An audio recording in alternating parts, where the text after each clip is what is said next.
Selamat pagi, selamat bertemu kembali hari ini ya. Cuaca cukup mendung, kondisi juga cukup dingin.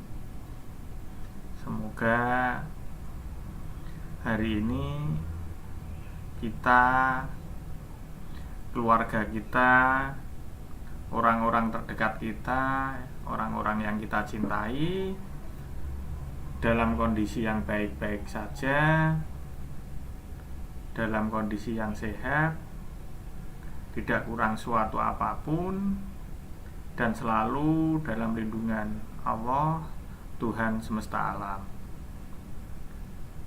Hari ini mata kuliah virtual online teknologi komputer kita akan sedikit membahas tentang teknologi chipset komputer. Walaupun minggu kemarin teknologi chipset komputer ini sudah kita singgung atau sudah kita bahas sedikit-sedikit, untuk hari ini kita coba melihat lebih dalam tentang chipset yang ada di komputer. Nah, kalau misalkan jaringan atau teknologi yang saya gunakan kurang mensupport atau kurang mendukung, saya mohon maaf. Karena biasanya ya memang jaringan dan teknologi ini yang saya gunakan selama saya mengajar. Tiba-tiba akhir-akhir ini memang sepertinya jaringan saya mengalami trouble, gangguan ya. Sehingga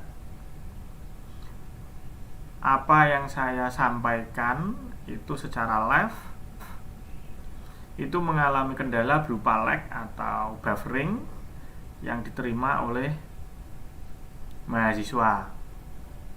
Entah mengapa, saya juga kurang tahu. Karena saya cek dengan kecepatan testingnya atau speed test, itu saya mendapatkan download maupun uploadnya masih di angka 20. Seharusnya dengan download dan uploadnya ada di angka 20, secara logika ya, secara teknis harusnya tidak terjadi lag dalam perkuliahan. Tapi entah mengapa saya juga sendiri kurang paham.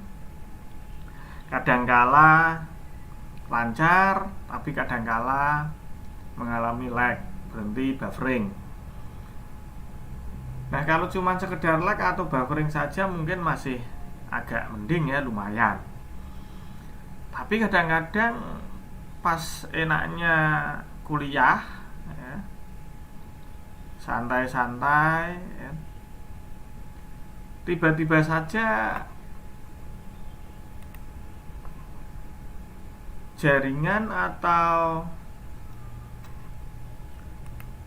koneksi saya terputus. Nah, sehingga mengharuskan reconnect. Nah, kalau mengharuskan reconnect ini biasanya nanti itu link YouTube itu akan berubah. Jadi link materi yang harusnya sudah saya bagi yaitu ke teman-teman mahasiswa, tanpa disadari linknya itu berubah sendiri nanti. Jadi mohon maaf kalau memangnya akhir-akhir ini konektivitas dari jaringan atau teknologi dari internet saya mengalami sedikit gangguan, karena ini memang di luar dari jangkauan saya. Karena memang sudah saya cek ya, dengan speed test baik upload maupun download tetap saya dapatkan angka 20 Mbps. Dengan angka 20 Mbps ini ya seharusnya kenceng ya. Logikanya seperti itu.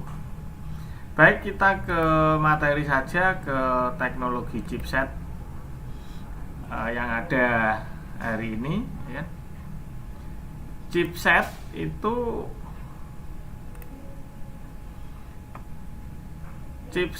seringkali itu berarti seperti tulang belakang pada, kalau kita mengilustrasikan pada manusia loh ya. Jadi ilustrasi chipset pada manusia itu bagaikan tulang belakang.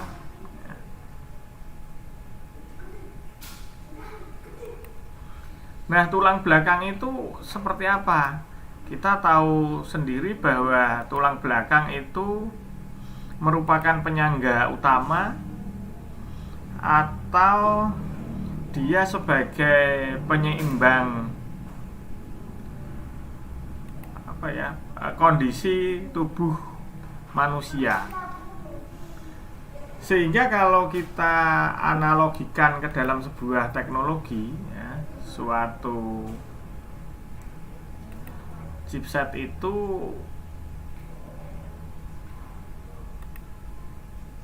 dia seperti penghubung, ya, antara prosesor atau mikroprosesor dengan komponen-komponen yang lain.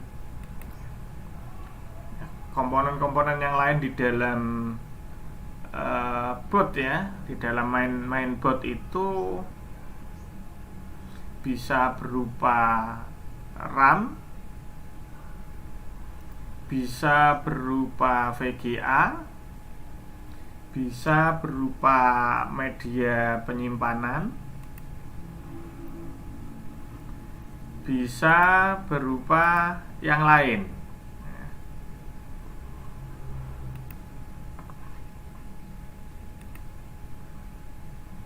Sehingga kita ibaratkan jika mikroprosesornya itu adalah otak, ya, biasanya dalam teknologi itu kalau mikroprosesor itu diibaratkan dengan otak manusia gitu ya. Kalau diibaratkan mikroprosesor itu adalah otak manusia,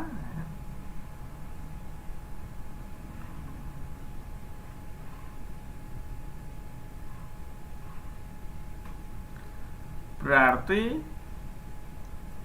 kalau tulang belakang, kalau chipset itu adalah tulang belakangnya.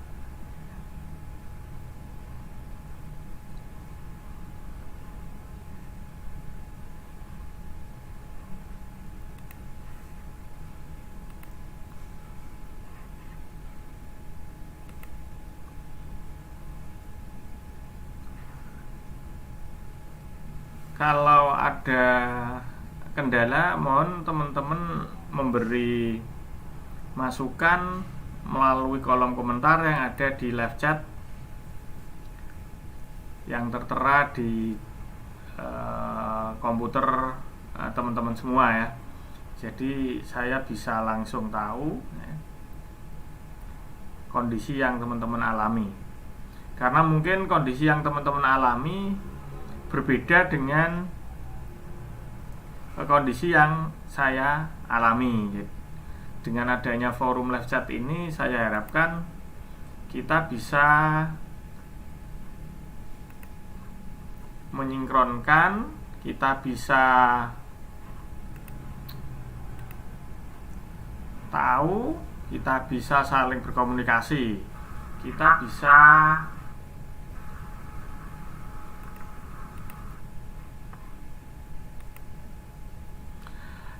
kita lanjutkan ke materi lagi, bahwa pengertian dari chipset itu adalah alat yang terbuat dari IC, ya, dengan ukuran kecil pada komputer yang sistem kerjanya itu seperti polisi lalu lintas. Nah, komponen ini terdapat pada mainboard. Jadi komponen kecil atau IC kecil ini terletak pada mainboard yang tadi sistem kerjanya itu seperti polisi lalu lintas yang bertugas itu mengarahkan dan mengalirkan data. Tentunya sistem kerja ini harus didukung dengan detek atau mendeteksi piranti yang didukung oleh personal komputer tersebut. Nah, ini secara konsep pengertian dari sebuah chipset.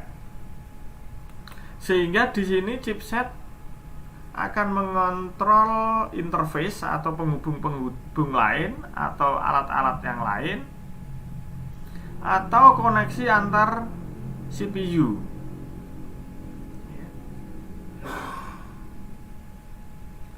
Sehingga di dalam chipset nanti, di ruang kerja chipset itu, dia akan memuat informasi berupa tipe prosesor dan seberapa cepat operasi yang akan terjadi dan yang sanggup dilakukan oleh prosesor tersebut. Kemudian dia juga akan menyimpan suatu informasi kecepatan dari bus yang digunakan oleh mainboard untuk mengalirkan suatu data.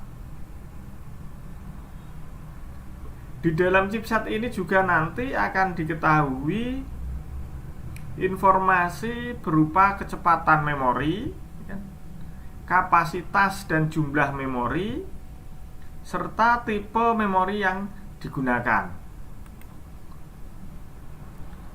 Tentunya di dalam chipset ini juga akan ditemukan informasi lain. Contohnya media penyimpanan, baik itu yang eksternal maupun yang internal, jenis kartu grafis yang digunakan. Nah, ini informasi-informasi ini pertama kali saat komputer menyala ini akan kedetek, akan direkam atau akan diperoleh pada chipset. Nah, seperti yang saya bilang pada minggu kemarin, bahwa ada dua jenis chipset, yaitu chipset North Bridge dan chipset South Bridge. Sebetulnya chipset North Bridge dan chipset South Bridge bisa dikatakan demikian itu karena lokasi tempatnya. Walaupun secara kinerja kedua chipset ini mempunyai fungsi yang berbeda. Jadi ya, di dalam board itu nanti ada dua chipset. Yang satu itu chipset North Bridge atau biasa disebut dengan MCH. Nah, akademisnya itu MCH atau Memory Controller Hub. Nah, chipset ini merupakan chipset yang terdapat pada motherboard yang berfungsi menghubungkan prosesor. Prosesor itu kadangkala juga disebut dengan istilah CPU ya.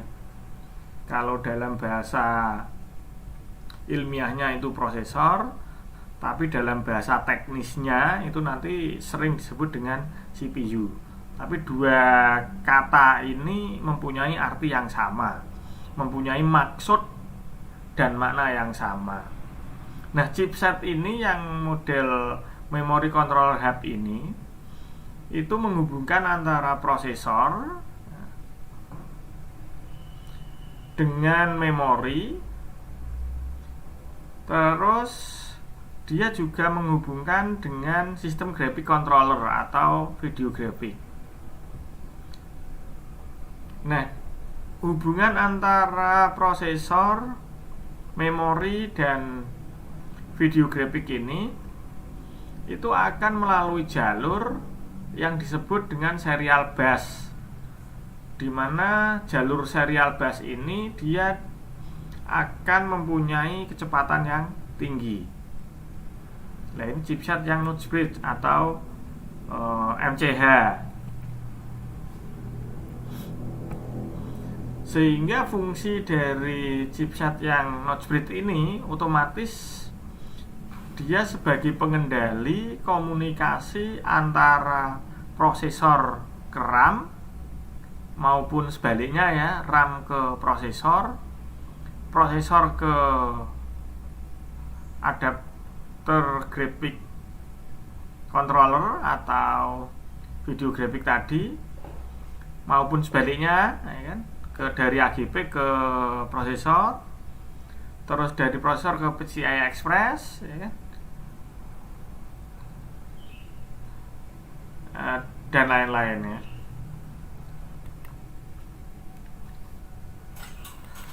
Sehingga chipset ini mempunyai peranan yang sangat penting sebetulnya, karena memang dia merupakan jalur utama. Kalau dapat dikatakan itu untuk chipset yang Notch Bridge ini, dia seperti jalan utama, sehingga yang menentukan sistem kerja, kecepatan, dan juga kinerja dari personal komputer masing-masing.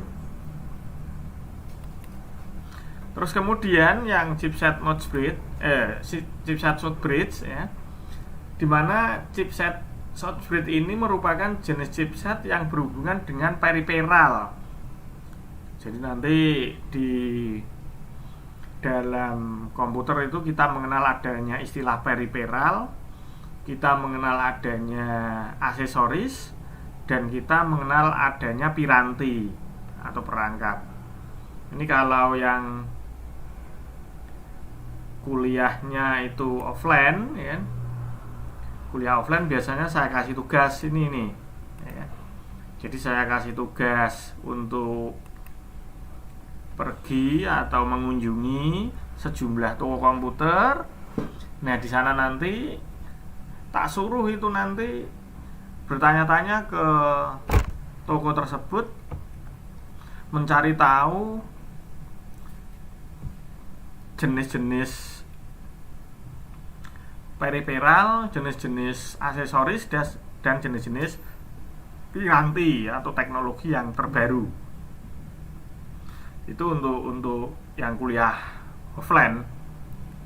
Nah, kalau kuliah online ya nanti Anda cari informasi sendiri saja, perbedaan antara aksesoris atau aksesoris komputer ya.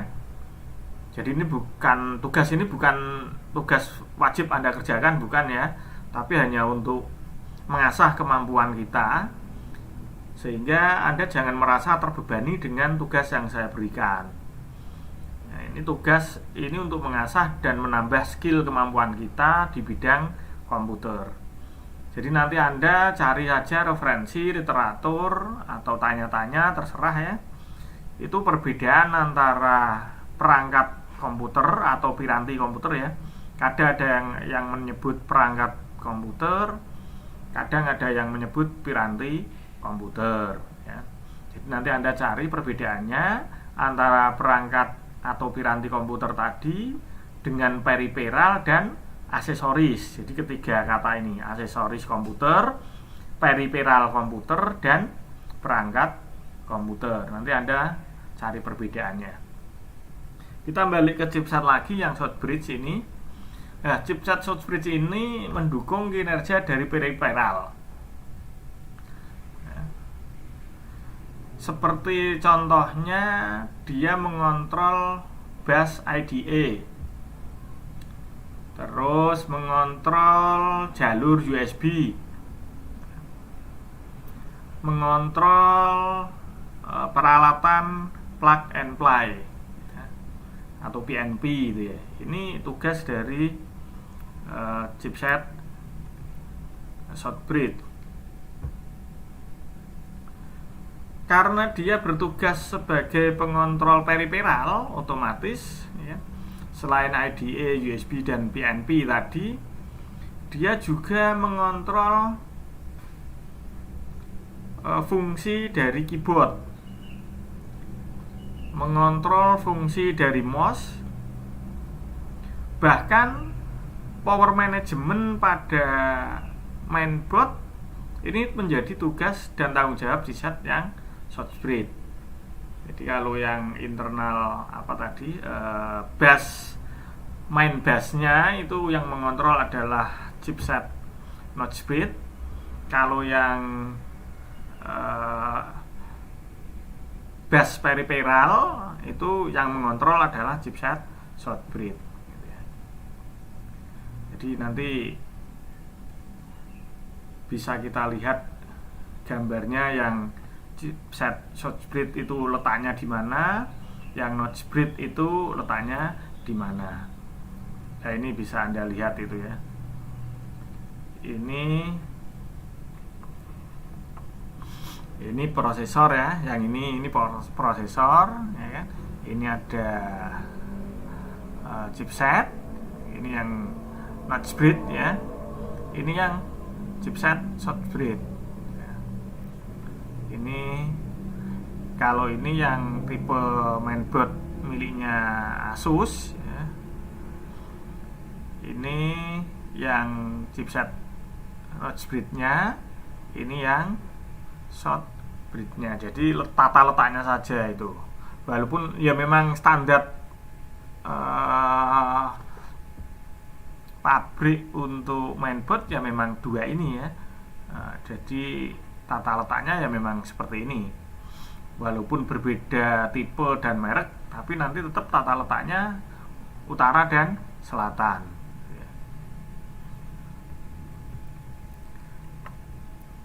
Kalau ada kendala silahkan tanyakan melalui media live chat ya. Jadi saya bisa tahu apa yang Anda alami.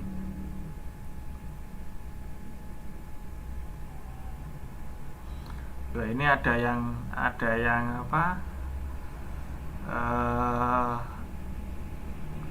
bukan bertanya ya, tapi pemberitahuan. Maaf Pak, saya absen dari akun teman saya karena paketan saya habis. Nah ini intinya gini, untuk presensi Anda harus melalui siakat.stecom.ac.id. Jadi kehadiran Anda ya, jadi teman-teman itu hadir mengikuti perkuliahan online tidak hanya dengan saya tapi juga dengan dosen yang lain. Itu presensi yang diakui hanya melalui sistem siakat.stecom.ac.id. Lainnya itu tidak diakui, tidak sah, tidak valid. Jadi mau tidak mau harus melalui sistem siakat.ac.id. Walaupun Anda minjem HP teman Anda ya, tetheringan dengan teman Anda ya, minta wifi dari teman Anda, pastikan bahwa Anda login menggunakan login Anda. Karena memang nanti presensinya itu yang dihitung atau yang dilihat itu ya akun yang login. Kalau Anda menggunakan akun dari teman Anda atau loginnya pakai akun teman Anda ya, yang hadir teman Anda bukan Anda. Walaupun secara materi dan secara keilmuan Anda mendapatkan ilmu dari saya, Anda mendapatkan konsep dan pengertian dari saya, tetapi secara administratif Anda dianggap tidak hadir, dan yang dianggap hadir itu teman Anda. Tapi kalau Anda meminjam HP, meminjam peralatan dari teman Anda, lalu login pakai login Anda, lah itu nanti Anda yang akan dianggap hadir. Atau Anda minta tethering, bro, saya kasih tetheringannya karena kuota saya habis. Nah ini kalau seperti ini nanti loginnya kan sendiri-sendiri. Nah ini tetap terhitung sendiri-sendiri. Intinya login ke siakatnya tadi menggunakan akun masing-masing mahasiswa. Kalau saya nggak masalah kalau saya. Jadi saya mau pakai akun siapapun, yang jelas saya itu menyampaikan dan memberikan sebuah konsep tataran keilmuan. Nah, masalah kehadiran itu kan kadangkala ada beberapa dosen yang sangat memperhatikan kehadiran dari mahasiswa. Bahkan ada aturan persyaratan bisa mengikuti ujian itu sekian persen nilai kehadiran mahasiswa itu. Sepertinya seperti itu. Jadi mahasiswa itu bisa mengikuti ujian kalau hadir minimal 60% katakanlah. Jadi nanti dengan 60% itu sudah bisa mengikuti ujian itu. Ada yang seperti itu. Gitu ya Mas Julio. Semoga informasi yang saya berikan ini istilahnya bisa memberikan sebuah gambaran ke teman-teman semua bahwa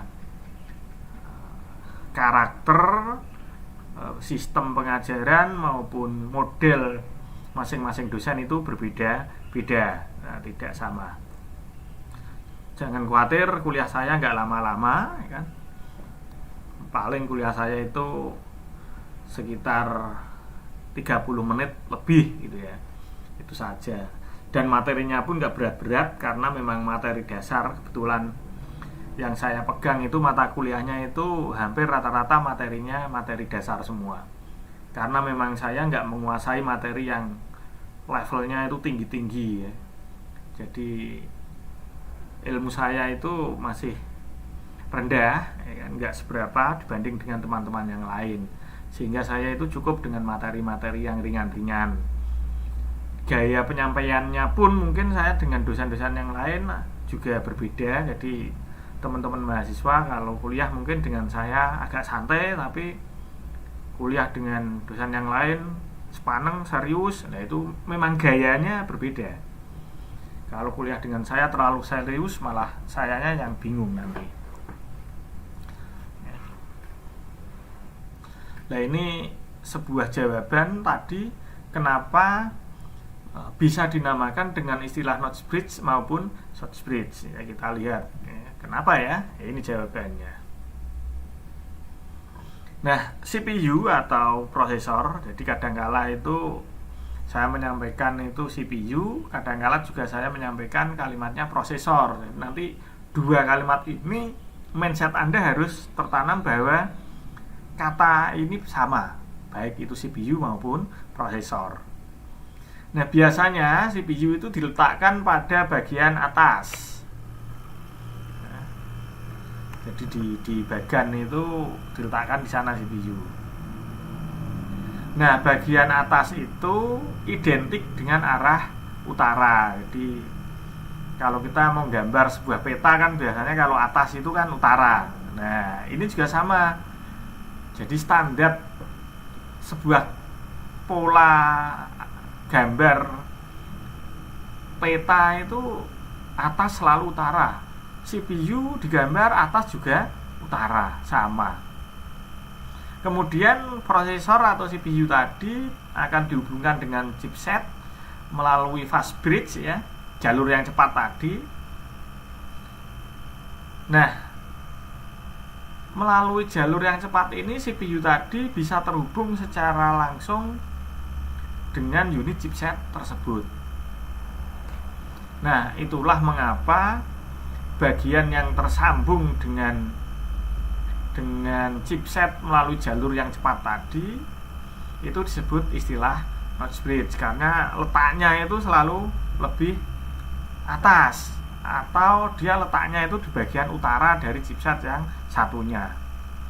Sedangkan untuk notch bridge ini dihubungkan atau dia digambarkan itu di bagian bawah, dan jalurnya yang menghubungkan ke chipset ini pun itu tidak fast bridge, melainkan jalur slow bridge atau jalur kecepatan rendah, santai jalurnya, tidak tadi cepet itu enggak. Makanya karena lokasi dari chipset ini di bawah, Ya, kalau digambarkan bawah itu mengindikasikan dia adalah selatan, maka dia disebut dengan istilah notch bridge, gitu ya. Paham ya ini ya? Makanya dari minggu-minggu kemarin kan saya bilang bahwa tata letak chipset untuk penyebutan notch bridge dan short bridge itu adalah cuman tata letaknya utara dan selatan seperti itu. Nah, arti sebetulnya dari utara dan selatan itu adalah sebuah penggambaran di mana pada bagian atas itu tergambar CPU dan terdekat dengan CPU itu pasti ada chipset. Chipset itu disebut chipset notch bridge. Sedangkan di bawahnya nanti lagi ada chipset lagi yang disebut dengan chipset short bridge. Kalau short bridge itu busnya adalah low, tidak cepat, tapi kalau yang notch bridge itu chipsetnya adalah yang high, dia kecepatannya tinggi atau fast ya, bisa high bisa fast. Nanti kadang-kadang saya nulisnya itu fast ya, kadang-kadang saya nulisnya high gitu. Nah, fungsi dari sebuah chipset pada motherboard yang pertama adalah untuk mengontrol proses input maupun output. Motherboard itu kan kadang-kadang dia memperoleh input, dia memperoleh output. Lah, otomatis yang mengontrol proses input maupun output inilah nanti tugasnya dari chipset. Fungsi lain dari chipset itu adalah mengatur aliran data dari satu komponen ke komponen yang lain.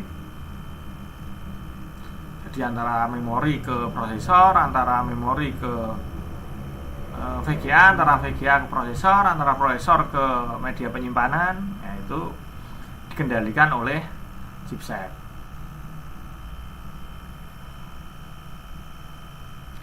Nah, ini saran kalau kita memilih sebuah chipset itu yang mumpuni, yang apa ya, yang baik. Lah, kenapa kok kita harus memilih chipset itu yang mumpuni atau yang baik? Kalau kita memilih chipset itu kan biasanya itu satu kemasan dengan mainboard. Jadi nggak bisa kita pilih chipset sendiri, mainboard sendiri, itu nggak bisa, kecuali model kanibalan.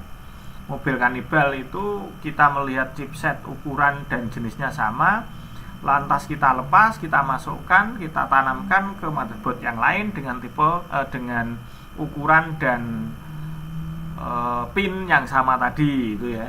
Tapi biasanya kalau kita membeli itu chipset itu sudah satu kemasan dengan mainboard.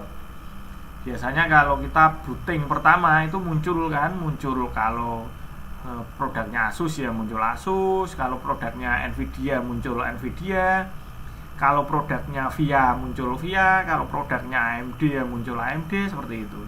Itu berarti artinya dia sudah di branded satu kemasan dengan mainboard.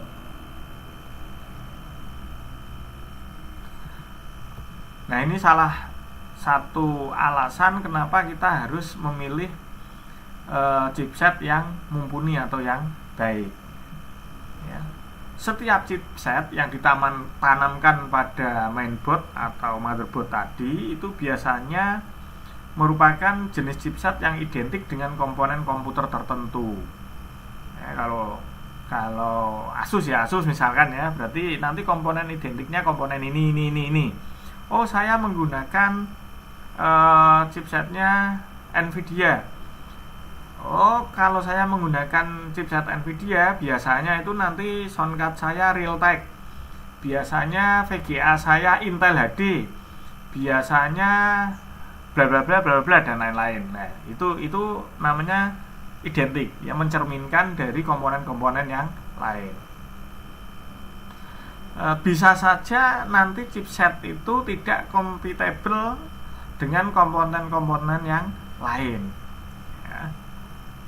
Ingat ya, ini makanya kenapa nanti ada RAM itu dari tipe dan bentuknya berbeda, itu karena chipset ini.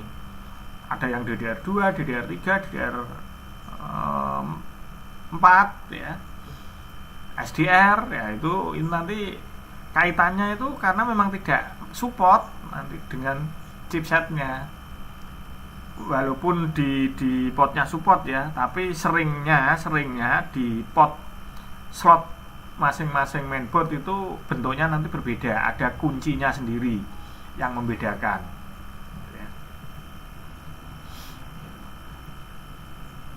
Contoh ya, chipset itu Intel, ini produknya Intel itu ya, bisa x58 sampai dengan Centrino, sampai dengan 965 dan lain-lain, itu contoh yang Intel.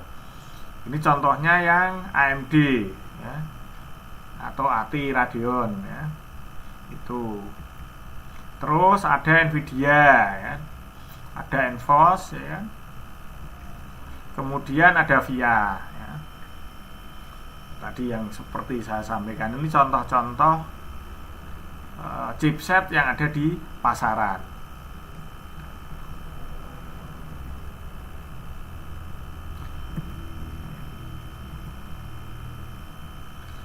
Nah, bagaimana sekarang caranya ketika kita mau membeli? Kita harus memilih chipset yang tepat. Nah, ini yang menjadi kunci ketika kita nanti menentukan kira-kira saya ingin menggunakan mainboard apa, atau kira-kira nanti saya mau menggunakan chipset apa. Yang pertama adalah jenis chipset yang digunakan dulu. Anda bisa tahu nanti di bagan atau dus itu biasanya tertulis itu chipsetnya jenis apa, terus mendukung apa saja.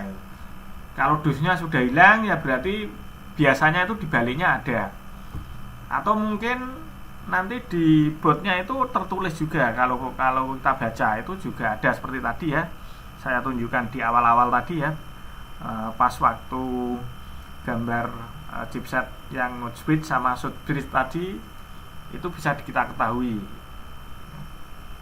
Terus yang kedua, perhatikan kecepatan interkoneksi antar chipset node bridge dengan short bridge-nya. Kalau yang dulu-dulu kecepatannya itu yang terendah itu 133 Mbps.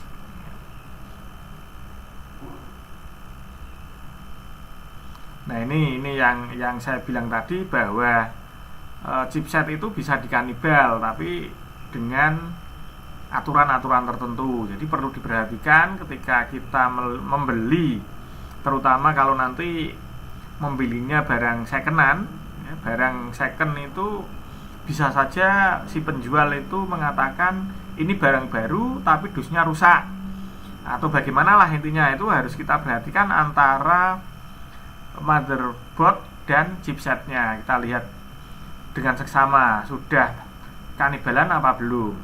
Ini yang harus diperhatikan. Nah, ini terutama dalam membeli nanti kita harus menggunakan second opinion atau pilihan kedua, pembanding. Kita harus punya pembanding, kita harus tahu karakteristik masing-masing chipset yang kita inginkan. Mungkin sampai di sini mata kuliah teknologi komputer untuk hari ini tentang chipset. Kalau ada pertanyaan silahkan tanyakan melalui kolom komentar yang ada di live chat. Syukur bagi kalau Anda sudah paham dengan apa yang saya sampaikan, sehingga apa yang saya sampaikan menjadi bahan pertimbangan ketika nanti Anda di lapangan ya, baik bekerja sebagai teknisi komputer ataupun untuk keperluan pribadi Anda ya kan, untuk keperluan sendiri sebagai bahan pertimbangan untuk membeli komputer. Ternyata teknologi chipset sangat menentukan juga dalam hal proses dan kinerja komputer ya. Sehingga kita bisa memilah dan memilih chipset mana yang sesuai dengan kebutuhan kita. Di sini saya tidak akan berbicara merek, saya tidak akan berbicara tipe mana yang bagus, tidak akan berbicara tentang produk mana yang jelek. Ukuran bagus dan ukuran jelek bisa Anda ukur sendiri dengan pengalaman dan kompetensi Anda. Saya hanya menyampaikan indikator-indikatornya saja, ya kan, untuk menilai sebuah produk. Ya, intinya kalau kita membeli komputer, kinerjanya mau optimal, ya kan, yang pertama yang harus diperhatikan adalah mainboard dan chipset dulu. Bahwa mainboard dan chipset akan menentukan kinerja dan kemampuan dari komputer yang nantinya kita beli. Mungkin sampai di sini yang saya terangkan. Kalau tidak ada pertanyaan, sekali lagi secara teknis kalau ada kendala, saya minta maaf yang sebesar-besarnya. Terima kasih. Selamat pagi.